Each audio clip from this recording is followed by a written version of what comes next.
Hello friends, welcome to my channel. അപ്പോൾ ഞാൻ ഇന്ന് വന്നേക്കുന്നത് തേങ്ങ ചേർക്കാത്ത രണ്ട് ഈസി ചട്നികളുടെ റെസിപ്പിയുമായിട്ടാണ്. ഇത് വളരെ എളുപ്പമാണ് ഉണ്ടാക്കാൻ, അതേപോലെ തന്നെ നല്ല ടേസ്റ്റിയുമാണ്. അപ്പോൾ നമുക്കിത് എങ്ങനെ ഉണ്ടാക്കുന്നത് നോക്കിയാലോ. അപ്പം നമുക്ക് നമ്മുടെ ചട്നി ഉണ്ടാക്കാൻ തുടങ്ങാം. അതിനുവേണ്ടി ഞാനിവിടെ ഒരു പാത്രം വെച്ചിട്ടുണ്ട്. നമുക്കതിലേക്ക് കുറച്ച് എണ്ണ ഒഴിച്ചു കൊടുക്കാം. അപ്പം നമ്മുടെ എണ്ണ ചൂടായിട്ടുണ്ട്. ഇതിലേക്ക് 1 ടേബിൾ സ്പൂൺ ഉഴുന്ന് ചേർത്ത് കൊടുക്കാം. അതേപോലെ തന്നെ 1 ടേബിൾ സ്പൂൺ കടലപ്പരിപ്പ്, 4 വറ്റൽമുളകും കൂടെ ചേർത്ത് കൊടുക്കാം. നിങ്ങളുടെ എരിവിനനുസരിച്ച് മാറ്റം വരും. എന്നിട്ട് ലോ ഫ്ലെയിമിൽ വെച്ച് നന്നായിട്ടൊന്ന് വറുത്തെടുക്കാം. ഒരു ഗോൾഡൻ ബ്രൗൺ കളർ ആകണം. ഇപ്പം ഇതിൻ്റെ കളറൊക്കെ നന്നായിട്ട് ചേഞ്ച് ആകാൻ തുടങ്ങിയിട്ടുണ്ട്.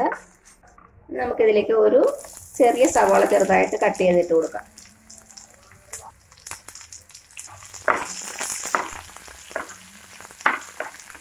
പിന്നെ വേണ്ടത് ഒരു ചെറിയ കഷ്ണം ഇഞ്ചി ചെറുതായിട്ട് കട്ട് ചെയ്തത്, 4 അല്ലി വെളുത്തുള്ളി.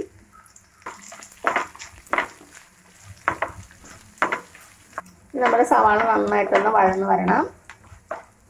ചെറുതായിട്ടൊരു ഗോൾഡൻ കളർ ആകണം. അതുവരെ വഴറ്റി കൊടുക്കുക. കുറച്ച് ഉപ്പ് ചേർത്ത് കൊടുക്കാം. അപ്പോൾ പെട്ടെന്ന് വഴന്ന് കിട്ടും.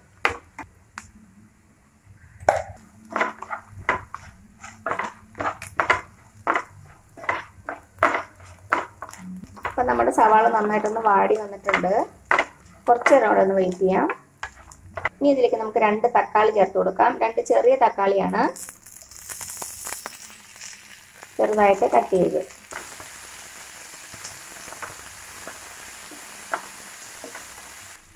നമ്മൾ തക്കാളിയും കൂടെ ചേർത്ത് നന്നായിട്ടൊന്ന് വഴറ്റി കൊടുക്കാം. തക്കാളി നന്നായിട്ട് വെന്തുടയണം.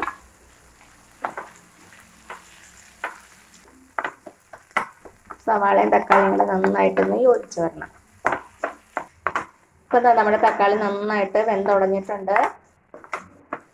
സവാളയുടെ കൂടെ നന്നായിട്ട് യോജിച്ച് വന്നിട്ടുണ്ട്. ഇനി നമുക്ക് തീ ഓഫ് ചെയ്യാം. തീ ഓഫ് ചെയ്തിട്ട് ഇത് ഒരു പാത്രത്തിലേക്ക് മാറ്റാം. എന്നിട്ട് ചൂടാറട്ടെ. എന്നിട്ട് നമുക്ക് മിക്സി ബൗളിലിട്ട് നന്നായിട്ട് അരച്ചെടുക്കാം. ചൂടോടുകൂടി അരയ്ക്കാൻ പാടില്ല. നന്നായിട്ട് ചൂടാറിയിട്ട് നമുക്ക് അരച്ചെടുക്കാം. അപ്പം എന്താ ഇതിൻ്റെ ചൂടാറിയിട്ടുണ്ട്. നമുക്കിതൊരു മിക്സി ബൗളിലേക്ക് ഇട്ട് കൊടുക്കാം.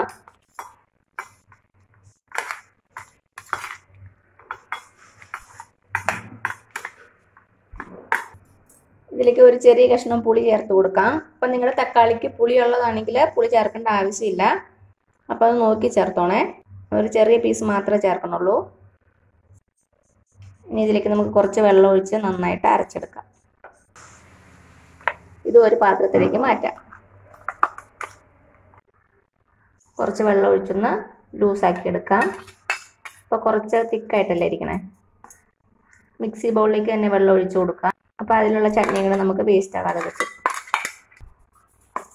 ഉപ്പ് ആവശ്യമുണ്ടെങ്കിൽ ചേർത്ത് കൊടുക്കണം. ഇനി ഇതിലേക്ക് നമുക്ക് കടുക് വറുത്തിടാം. എണ്ണ ഒഴിച്ച് കൊടുത്തു.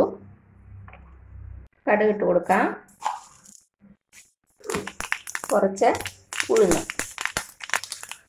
2 വറ്റൽമുളക്, കറിവേപ്പില.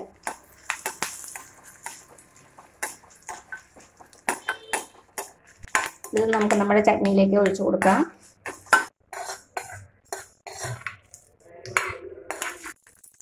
നന്നായിട്ടൊന്ന് മിക്സ് ചെയ്ത് കൊടുക്കുക. ഇത് അത്യാവശ്യം സ്പൈസി ആയിട്ടുള്ള ചട്നിയാണ്. അപ്പം മുളകിൻ്റെ അളവ് നിങ്ങളുടെ എരിവിനനുസരിച്ച് മാറ്റം വരുത്തണം. 4 മുളക് ഇടുമ്പോൾ നല്ല എരിവാണ്. നമുക്ക് വൈറ്റ് കളർ ചട്നി ഉണ്ടാക്കാം. അതിന് വേണ്ടിയത് ഒരു 1/2 കപ്പ് നിലക്കടല, പീനട്ട്. അത് നമുക്ക് ഈ പാനിലേക്ക് ഇട്ട് കൊടുക്കാം. എന്നിട്ട് ലോ ഫ്ലെയിമിൽ വെച്ചിട്ട് ഇത് നന്നായിട്ടൊന്ന് വറുത്തെടുക്കണം.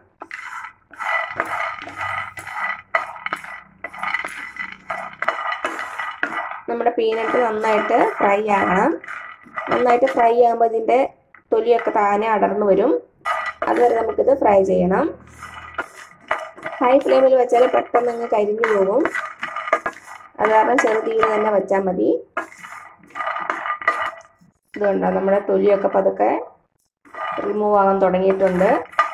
കുറച്ച് നേരം അവിടെ ഒന്ന് വറുത്തെടുക്കാം.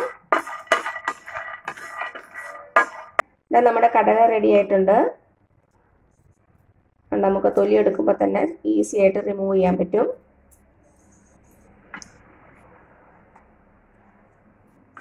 ഇത്രയും മതിയാവും. ഇനി നമുക്കൊരു പാത്രത്തിലേക്ക് മാറ്റാം. എന്നിട്ട് ചൂടാറുമ്പോൾ നമുക്ക് ഇതിൻ്റെ തൊലി ഒന്ന് മാറ്റാം. കൈ കൊണ്ട് ജസ്റ്റ് ഒന്ന് പ്രസ് ചെയ്താൽ മതി. അപ്പോൾ ചൂടാറുന്നവരെ നമുക്ക് വെയിറ്റ് ചെയ്യാം. അപ്പം നമ്മുടെ പീനട്ട് ഞാനൊരു പാത്രത്തിലേക്ക് മാറ്റി. അതേ പാത്രത്തിലേക്ക് തന്നെ നമുക്ക് ഒരു 1/2 കപ്പ് പൊട്ടുകടല ചേർത്ത് കൊടുക്കാം. ഇതും ലോ ഫ്ലെയിമിൽ വെച്ച് തന്നെ വറുത്തെടുക്കുക. നല്ല ക്രിസ്പി ആകണ വരെ വറുത്തെടുക്കണം.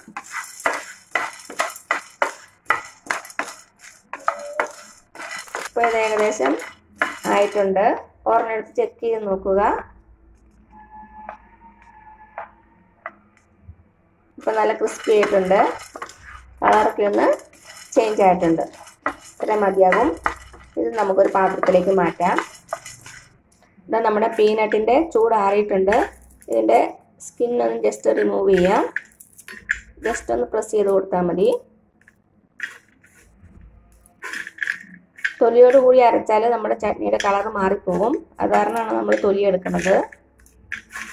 അപ്പം എന്താ നമ്മുടെ പീനട്ടിൻ്റെ തൊലിയൊക്കെ എടുത്തു. ഇതിന് നിങ്ങളുടെ കയ്യിൽ മുറം ഉണ്ടെങ്കിൽ അതിലിട്ടൊന്ന് വീശി എടുത്താൽ മതി. അപ്പോൾ ഇതിൻ്റെ തൊലിയൊക്കെ പോയിക്കോളും. അല്ലെങ്കിൽ ഒരു പ്ലേറ്റിലേക്ക് ഇടുക. എന്നിട്ട് നമ്മൾ മുറത്തിൽ വീശി എടുക്കൂലേ, അതേപോലെ തന്നെ ചെയ്താൽ മതി. അപ്പോൾ ഒരു ഭാഗത്തേക്ക് നമ്മുടെ തൊലികളൊക്കെ മാറിക്കോളും. അപ്പോൾ ഞാനിത് കംപ്ലീറ്റ് മാറ്റിയിട്ട് വരാം.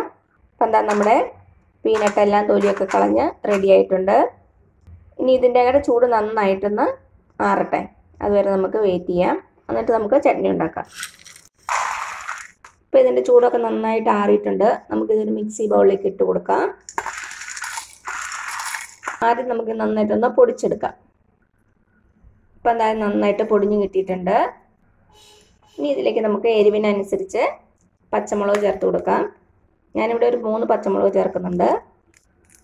ജസ്റ്റ് ഒന്ന് കട്ട് ചെയ്തിട്ട് കൊടുക്കാം.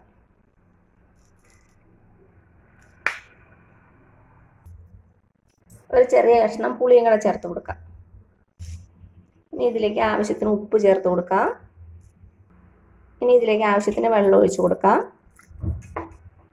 എന്നിട്ട് നന്നായിട്ടൊന്ന് അരച്ചെടുക്കാം. ഇപ്പോൾ ഒരു 1/2 കപ്പ് വെള്ളം ചേർത്തിട്ടുണ്ട്. നമുക്ക് വേണമെങ്കിൽ ചേർത്ത് കൊടുത്ത് നന്നായിട്ട് അരച്ചെടുക്കാം. ഇപ്പോൾ അതായത് നന്നായിട്ട് അരച്ചെടുത്തു. ഇതൊക്കെ നല്ല ക്രീമി ആയിട്ട് വന്നിട്ടുണ്ട്. ഇനി നമുക്കൊരു പാത്രത്തിലേക്ക് മാറ്റാം. അപ്പോൾ ഇത് കുറച്ച് തിക്കായിട്ടല്ലേ ഇരിക്കുന്നത്. നമുക്കിതിലേക്ക് ആവശ്യത്തിന് വെള്ളം ഒഴിച്ച് കൊടുത്ത് ലൂസാക്കാം. അപ്പം എന്താ ആവശ്യത്തിന് വെള്ളം ഒഴിച്ച് കൊടുത്ത് നന്നായിട്ടൊന്ന് ലൂസാക്കി എടുത്തു. ഇനി ഇതിലേക്ക് നമുക്ക് കടുക് വറുത്തിടണം. ഉപ്പൊന്ന് ചെക്ക് ചെയ്ത് നോക്കുക. കുറവാണെങ്കിൽ ചേർത്ത് കൊടുക്കാം. അപ്പം നമ്മുടെ ചട്നിയിലേക്കൊന്ന് വറുത്തിടാൻ വേണ്ടിയിട്ട് ഒരു ചീനച്ചട്ടി വെച്ചിട്ടുണ്ട്. നമുക്കതിലേക്ക് എണ്ണ ഒഴിച്ച് കൊടുക്കാം. എണ്ണ ഒന്ന് ചൂടായിട്ട് വരട്ടെ. ഇതിലേക്ക് 1 ടീസ്പൂൺ കടുക് ഇട്ട് കൊടുക്കാം. പിന്നെ വേണ്ടത് 1 ടീസ്പൂൺ ഉഴുന്ന് പരിപ്പ്, 2 വറ്റൽമുളക്, കുറച്ച് കറിവേപ്പില കൂടെ ചേർത്ത് കൊടുക്കാം. ഇനി നമുക്ക് നമ്മുടെ ചട്നിയിലേക്ക് ഒഴിച്ചു കൊടുക്കാം.